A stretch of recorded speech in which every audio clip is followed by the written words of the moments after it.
All right, well, I just filled it up, tightened up all the coolant leaks, but let's see how it goes.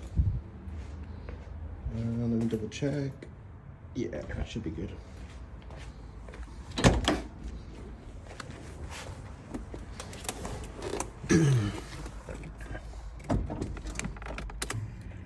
Already primed the fuel system.